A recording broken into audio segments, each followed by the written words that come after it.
In verse 6, 1 and 6, it says, and because the Lord had closed her womb, her rival, and you know her rival means her enemy, kept provoking her in order to irritate her, in order to make her mad, in order to get her out of her good place. All right? This went on year after year. Now, I'm going to stop right there.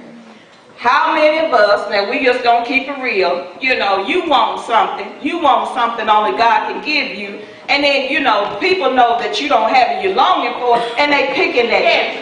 They picking at you. They say, well, you can't do this, I got mine over here, but you can't have this and stuff now. I'm going to tell you, thank God, like I said, Hannah is one in a million, because she never retaliated, she never reacted, she never, went for the guzzle. She never wanted to fight and stuff. But we as people, now we human. You're not going to pick at me too many times. I can let you buy maybe one or two. It depends on the day of the Lord. And I'm in the spirit, and I'm going to ignore you. I'm going to do the right thing. I'm going to turn the other cheek. But I've got only so many cheeks, okay? I'll keep it real. I've got only so many. So now come on. We just got to keep it real. They irritated her, and this went on for a long time.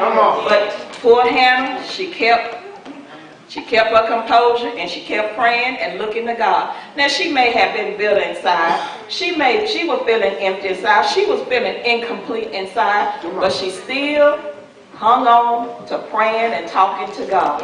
Praise the Lord. And that right there moved me. Because it's things that and it might be, to me, it's little things. I don't never just get around to the great big stuff. Because I said, Lord, you know my need.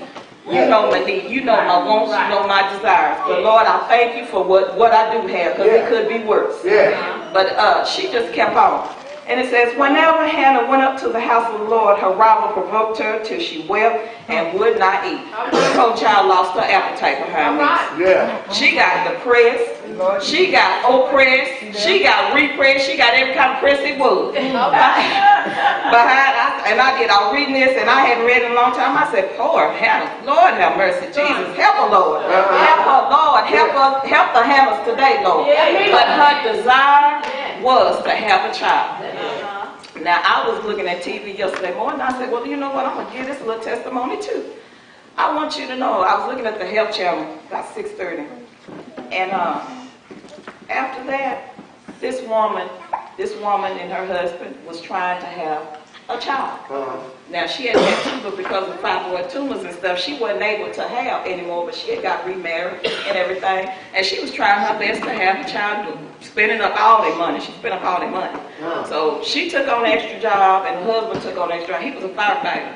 So it ended up, her mother was the carrier for their egg and sperm, and the mother at this time was 55 years old and had went through the chain. I got so caught up in that, and I was like, oh my goodness, And so she said, the lady was happy, that the last little trial, this is, I don't know, they're saying it's a lot of money every time that they try this. So at the last little pop, the woman had triplets in her womb. They were sending for one baby. They would just want one baby. But they got 3 instead. Praise the Lord. And the mother, the grandmother was the carrier. And the grandmother was So I thank God for that. That touched me. I said, oh Lord.